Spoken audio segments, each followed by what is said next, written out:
Most of my methodology is not based on what I would call traditional trumpet routine. Said a different way, I ask every one of my students, the first day they walk in, what do you want to be? You can dream as big or as small as you want. I don't care. You tell me what you want to be, and I will show you how to get there. There's no mystique for me as far as what the trumpet is about anymore. I mean, the instrument itself does not hold that kind of mystical allure that it did when I was younger. Meaning that I can show you how to do it. Now, the catch is, are you willing to pay the price to accomplish the thing that you would like to do? Some students are, some students are not. As a result, I tailor my routines and my methodology toward the individual needs of that student.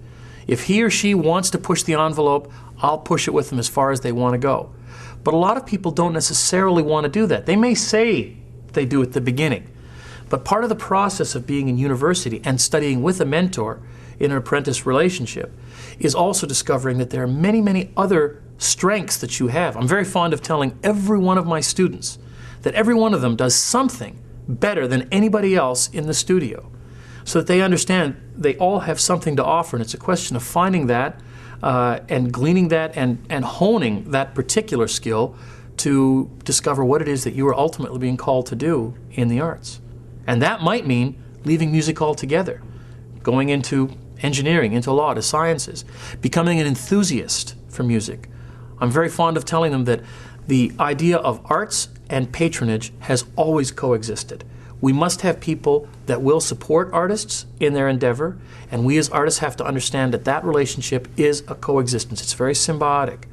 So the journey along the way takes people in directions that they usually didn't imagine when they started out. And I find that part of it really fun at the college level. The format that I would use for a private lesson, again, comes down to what that individual student's needs are for that particular, either that lesson or something that they have coming up. Generally, I like to tell students that certainly if I'm working with them on a regular basis, that I see them an hour a week. But there are in a week, 170, 180 hours in the week? That's a lot of time for you to be on your own. A lot of time where I can't keep an eye on you, and quite frankly, I don't care about what you're doing. You've got a life, I've got a life. Meaning that all the work that you put into a lesson, it's like punching the time clock. Practice time in a room is work time. You're not looking for some higher artistic ideal in a practice room. You're doing some grunt labor, the kind of thing that a lot of students don't necessarily, they don't necessarily understand how to do it. As a result, the lesson, or the performance, if you want to use a different analogy, is ultimately a reflection of the work that you've put into leading up to that moment. One of the simplest tips that I can give students leading up to getting ready for a major performance or a private lesson that they really want to do well at, which should be all the time, quite frankly, because it's not the teacher's job to make you a better player. It's your job to bring the problem to the teacher and for him or her to analyze that. But a really simple technique to maximize your time efficiency is to use a stopwatch. I have one that I never travel without. I set it on a 10-minute timer, and I'll work on a very, very small component of music. It might just be one bar of something that I'm practicing. And I will diligently and creatively work for 10 minutes on just that. When the timer goes, I reset it, and this is the important part, and then I do something completely different. Not the same thing. It doesn't matter how close I was to cracking it open. Do something else. When the timer goes off again, you might go back to the first thing that you did. You might try a third thing. If students did that in 6 little segments, that's an hour of practice, and it's an hour of highly focused practice. And if you understand that those little building blocks will help you put the whole product together, you'd be amazed at how much more you would get done with those work hours when your teacher's not present. It's having that kind of creativity that leads to better lessons, quite frankly.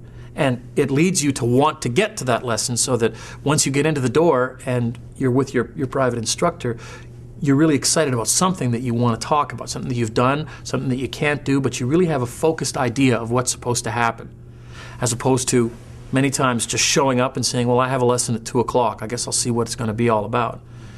It has to be the exact opposite approach if you really want to succeed. I do encourage some practicing in front of a mirror, particularly if I see a lot of embouchure movement moving from one range of the instrument to the other.